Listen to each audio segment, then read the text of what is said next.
Mga karos, good morning, good morning. Unang araw ng buwan ng Hulyo. Yan, today is July 1, araw po ng Sabado. Bali mamaya payroll tayo, no? Ito mga karos, papunta tayo ng Phase 5 dito sa ating ongoing project dito na isang Angelic Inner Unit. Kahapon nga po pala mga karos, dumating na yung ating PVC roofing na nanggaling po sa Bulacan, sa company ng Tiger Shield. Yan, makikita po natin ngayong umaga. Bali meron pong haba yun na 3 feet by 5 meters. Dumating nga po pala siya alas 10 ng gabi. Medyo marami rin po kasi yung pinuntahan ng truck ng delivery. Marami silang pinagdeliveran. Tapos marami na nga rin po pala silang na-deliveran dito sa Lumina. Ito nga kasi tanging source natin ng PVC roofing ay yung all home lang. Kaso halos wala silang supply. Kaya kumukuha na po tayo sa malalayo. Yun nga lang, ang disadvantage nito, syempre meron siyang delivery fee, meron din shipping fee yan. Asahan na natin medyo mahal or mataas ang shipping fee kasi nanggaling pa siya sa Bulacan or nanggaling pa sa malayong lugar. Pero mura naman po yung materyales, kaya bawilan din. Ito mga karosa, ipagpapatuloy ng dalawang pintor natin yung project natin sa phase 2. Ganun pa rin, pagpipintura pa rin ng mga finishing carpentry. Kaya ito, samahan niyo po muli kami mga karosa ngayong araw na to, ngayong araw ng Sabado. And enjoy watching po. Yan, phase 5, Lumina. Ayan mga karos, nandito na tayo. Ayan, good morning and good morning sa ating client owner. Ito yung mga nagawa kahapon. So puntahan muna natin yung i-deliver na PVC roofing. Ayan. Bali 3 feet nga lang siya, no? Compared dun sa dating mga binibili natin 4 feet or kasing lapad ng ating plywood or ng hardiplex. Bali ano siya, 5 piraso po yan. Yan, 5 piraso. 1, 2, 3 sa ibabaw, 4 and 5. Yan, tapos ang thickness nito, yung mga nabibili rin natin dati sa all home, yung 2.5. Yan, may kulay yung kinuha natin, kulay gray. Bali ano to, 3 feet by 5 meters. Ito kapag naisalpak nila rito, o overlap lang siya hanggang dito. Yan, ang gagawin na lang, syempre puputulan na lang na. Ay mga nagawang balangkas kahapon. So dito gusto ni ma'am na parang ganito na, kokoberan lahat. Usapan namin dito pwedeng kalahati lang para kahit pa paano nakaka-circulate yung hangin. So nakakapasok yung hangin, pero mas gusto niya cover na lahat. So meron pang ilan sa mga tubular ang ipapabricate pa nila rito. Yan, nandyan na yung ating hanger natin. Tapos dito naman maglalagay tayo ng 1x2 na square tube. Ito rin 1x2, 1x2. Doon naman po para sa lagayan ng drop light. May gusto sila sana rito yung pin light. Kaso nga lang hindi pwede kung industrial type yung pagkaka-install. Yan, batiin muna natin yung ating mga kasama. Yan si Master Jojo, good morning. Good morning. Yan, good morning, good morning. Yan, meron din siyang bracing sa baba. Yung mga siwang na yan, syempre papalitadahan na lang. Sasabay po rito sa palitada ng mga pader. Yan, ganun din sa baba. Yan, matibay-tibay itong ating roofing trusses. Tapos kahapon, kompleto na yung kompleto naman yung sa taas, sukalo na ginawa. Ito.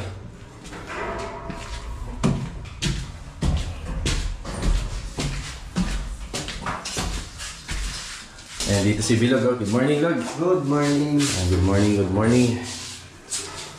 Ayan, dito namin sinasalpak yung ating welding machine. Ayan. Oh, daming bakal na, kaya nakita nyo nung nakaraan. Marami siyang bakal na pinadeliver natin. Halos dito lang gagamitin niya.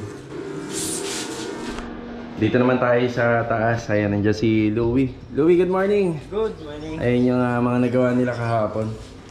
Ayan, naka-waterproofing na po yan. Ayan. Tapos magta-topping tayo. Ayan, magta-topping. So ito mga karos, hindi na tayo nag-leak test dito.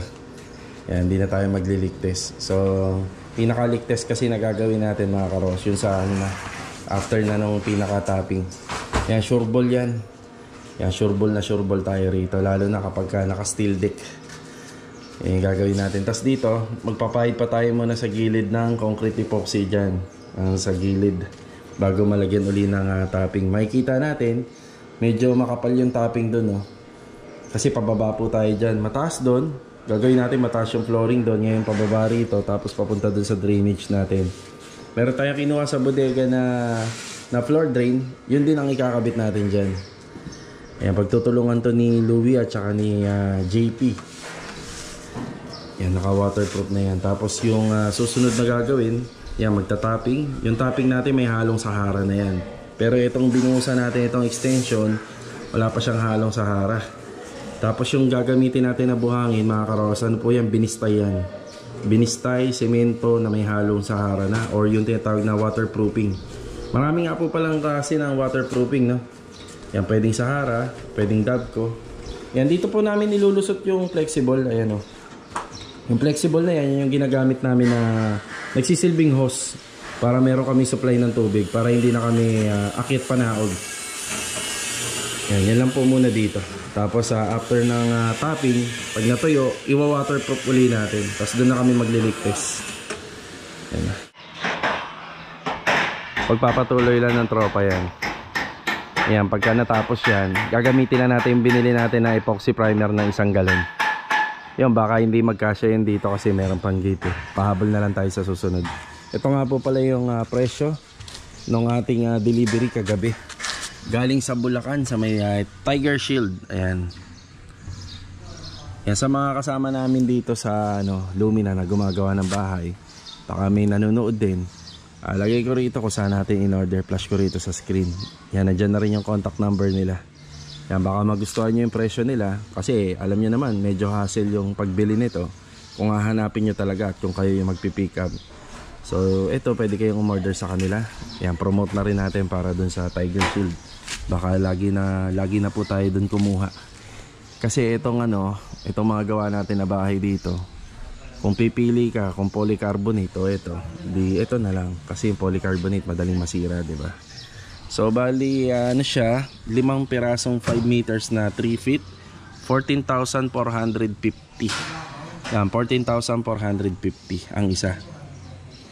Tapos medyo mahaba siya kasi 5 meters, kaya medyo mataas ang presyo bawat isa. Kasi ang isa nito 2,890. Yan, mukhang hindi malinaw sa camera. Tapos ang shipping fee niya, yun lang medyo mataas, 3,500. Kasi nanggaling po sa malayong lugar. Yan, 2,890 unit price. Yan, 5 meters. Pero yung nabibili namin ito na lang, 53 meters, nasa 2,200 plus. Kasi 3 meters. Ayan, lahat-lahat to kasama na yung delivery charge, 7,950. 5. Kaya 5 yung in-order natin kasi 3 feet lang eh. Dati kasi 4 feet yung nabibili natin. Okay. Makyat tayo rito sa taas, mga karos. Nag-aasikaso sila Louie dito ng ating pang topping. Yan, dinala ko yung Pioneer Marine Concrete Epoxy. So makikita nyo to, wala naman na talagang tatagusan yung tubig dito. Pero papahira natin ng konti. Yan, para maipit siya. Kaya pagka naglagay ng topping, ipit na. Kaya importante dyan yung gilid, mga karos, yung dito. Yan yung pinagmumulan talaga ng mga tulo eh. Yung gilid na yan, kasi tayo hindi na siya minsan ang buhos itong pader na ginawa rito, tsaka yung ginawa natin. So nag-grinder lang tayo dyan para dun sa mga hooks ng ating parilya. Kaya may possibility na pwede siyang pasukin ng tubig. Yan, para sigurado tayo. So ito, wala na to, wala nang leak problem to dito, natanggal na. Tapos ito, ayusin natin na lang to, palitada. Sa mga susunod na mga araw, mga karos, pwede na po natin ipatrabaho itong taas. Habang ganito yung weather, nag-uulan-ulan, para mas matesting pa natin. Actually, wala naman pong problema rito sa ginawa namin na second floor. So wala siyang tulo. So dati kasi nag-maintenance na kami dyan. Siyempre dodoblehin natin para matibay. Applyin lang natin ng concrete epoxy.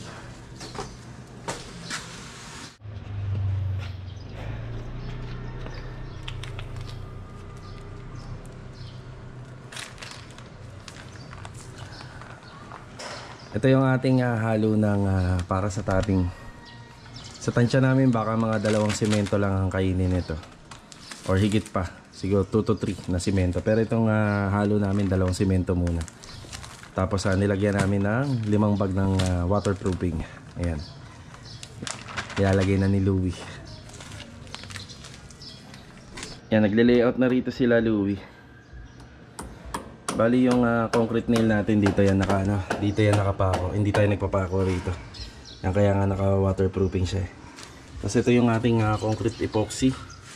Agad sa dulo. Yan, bali naglagay tayo niyan para sigurado, diba? Kasi yung bandang gilid pwede pa rin niya mabitak. Tapos iipitin na yan ng topping.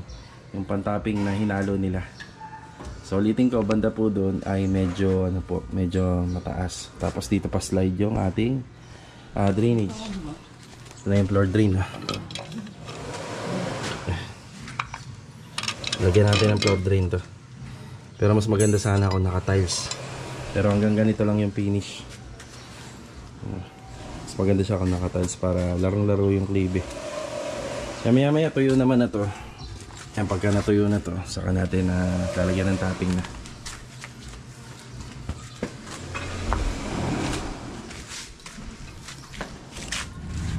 Dito muna tayo sa gasoline station. Sa may petrol. Sasamahan ko sila misis sa clinic. Yan, ipapacheck up namin to kasi tuwing gabi naapoy ng lagnat eh. Ayan na. Kasama namin yung misis ni Master Jojo. Yan, maluwag naman si Carol ngayon. Tapos kukunin ko nga pala yung pinagawa natin na chipping gun. Naalala nyo yun? So hindi ko nababanggitin yung brand. Basta gawa na daw kasi. Yan, pipick upin ko na lang. Okay na kuya? Thank you ha, salamat. Idol, may ticket daw po kayo. Wala pa nga eh. Pagka meron, babalik ako ha. Salamat. Pangalan, shoutout. Shoutout po, Christopher. Yan, thank you. Sige. Sige. Tara.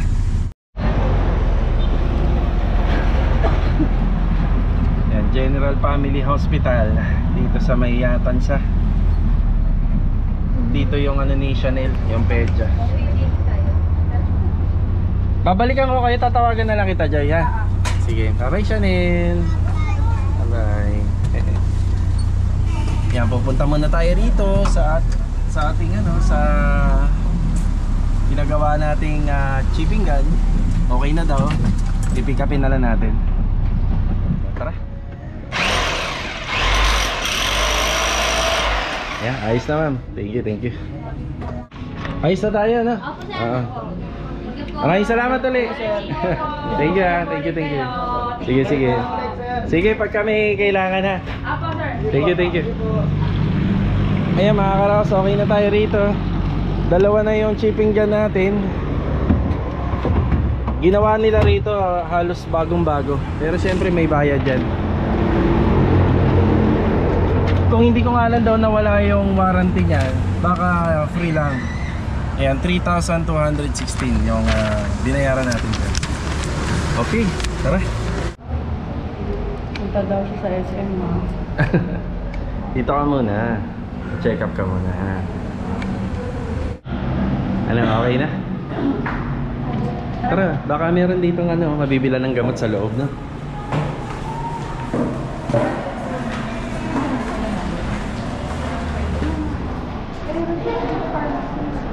Diyan sa lobo?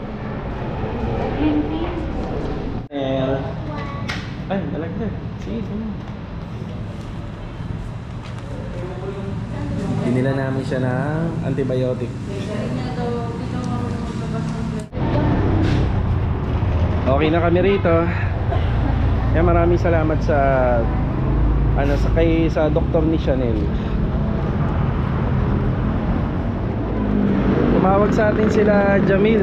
Ayan, kailangan natin daw doon ng 1 galon pa ng lacquer sanding sealer. Yan, isa na lang daw yung natitira nito. Tapos additional na pula type. Yan, para doon sa varnish.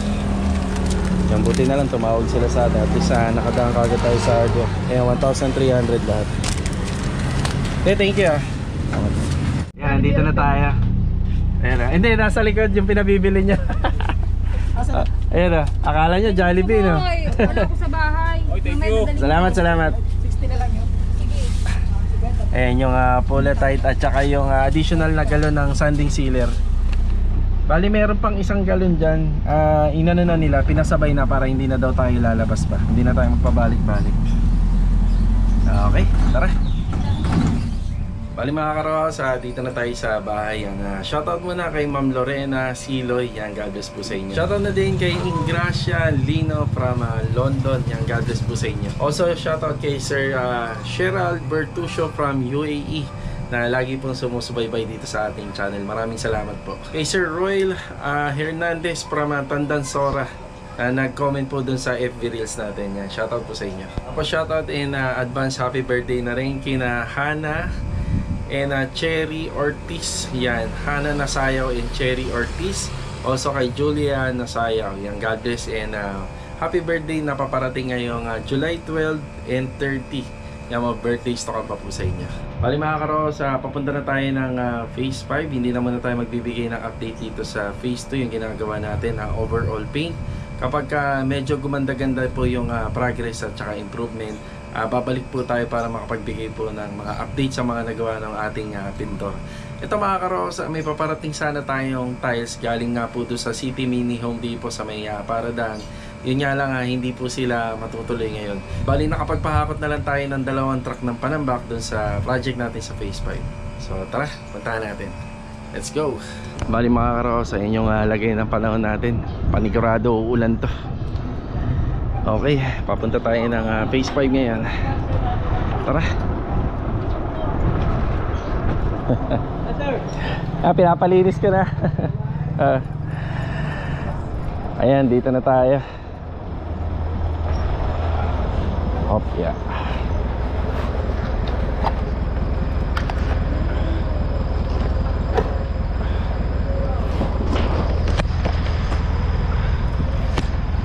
Okay, bali 2 truck po to. Itong maghahakot ngayon dito.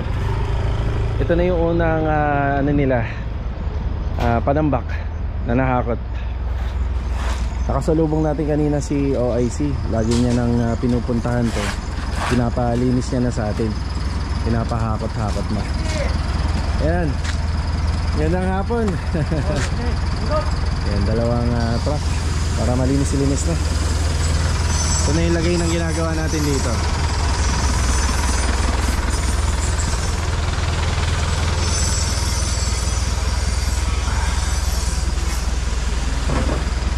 Pinturado na. Ayan, umakyat muna ako rito sa sa taas. Baka hindi na natin maipakita na may hard deflex na nailagay.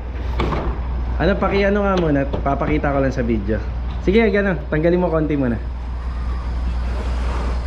Ayan Ayan yung hard deflex board na 1/4. Okay na lang, salamat. Ayan yung ginamit natin na PVC roofing. Ayan, naikabit na nila Master Jojo tsaka ni Bilog. Medyo nagtagal kami kanina sa may hospital. Ayan, bali ang unang ginawa nila dito, pininturahan nila ng flat latex yung pinakamakinis na part ng hard deflex.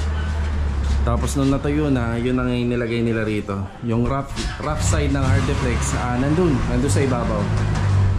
So bago pinturahan to ng kulay itim or QDE na black na boysen, pininturahan mo na yan ng ating epoxy primer.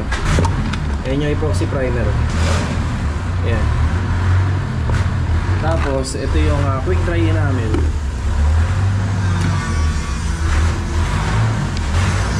Ayan, ayos to para hindi na mababasa yung gagawa rito. Umulan man ng malakas, hindi masyadong basa. Kaya i-retouch na lang to ng mga pintor natin. Yung unang mano lang yan.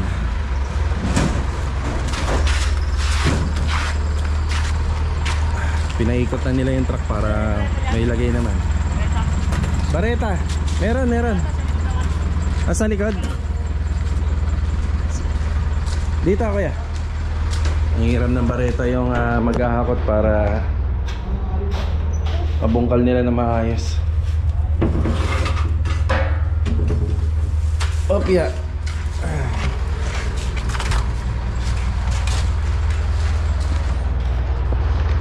Bali, hindi naman nila mahahakot lahat yan. Meron pa matitira. Siguro yung mga matitira ipapasabay na natin doon sa mga tiles at saka yung ibang debris pa na magiging basura at kalat nito.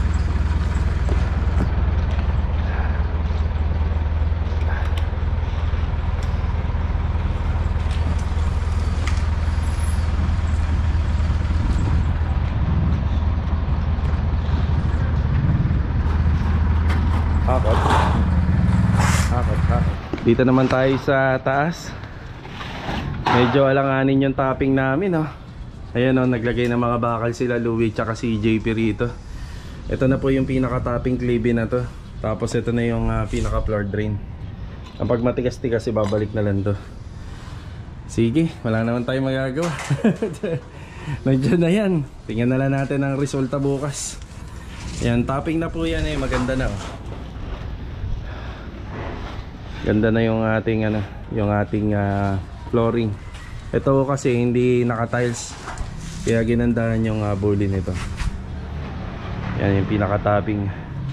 Sa bagay yung downspout naman yan, hindi naman po dito. Baga dito na pupunta. Ayun, oh, kinonekta muna namin, pero tatanggalin din namin yan. Binaypass muna namin doon.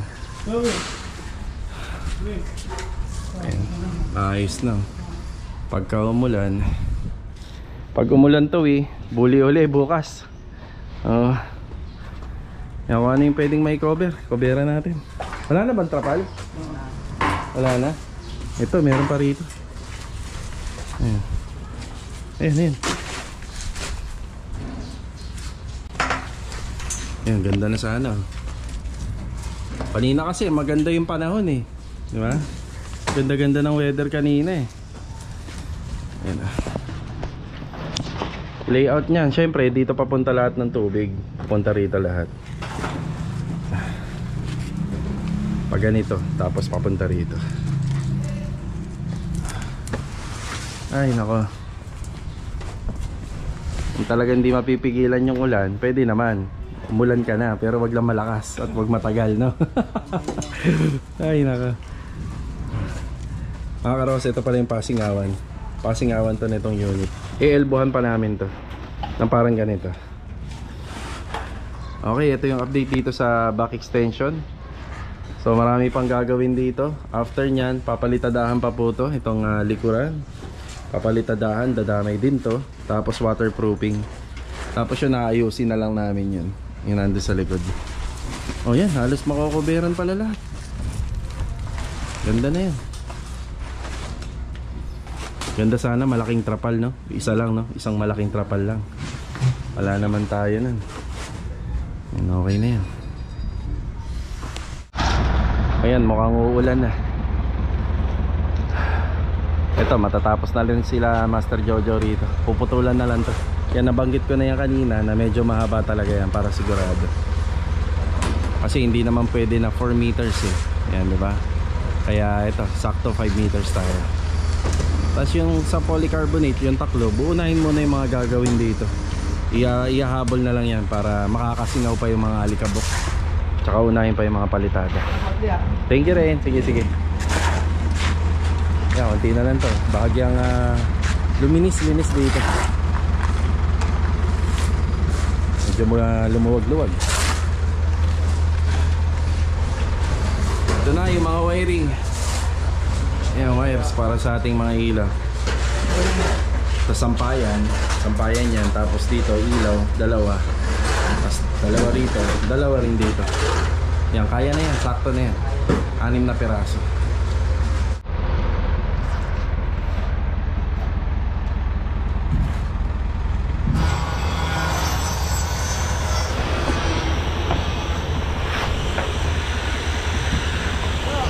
Ay, isang kabanda umapak dito, matibay yan. Yan o. Diba? Inaputol na lang nila bilog yung overlap.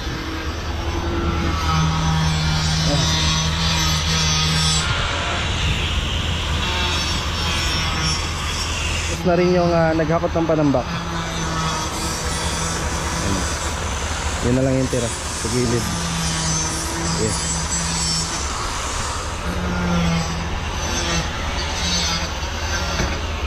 So susunod, magpapa-order tayo sa flashing naman. Ayan, may flashing tayo rito, wall flashing. Tapos side flashing dito, papunta ron. So kabilaan.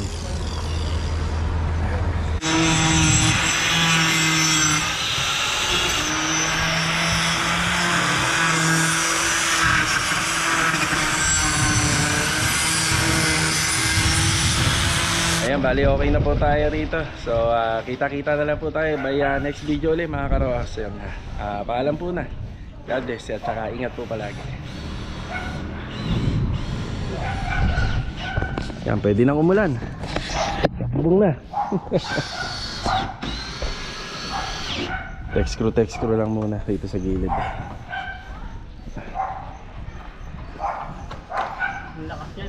Ang lakas na ulan to.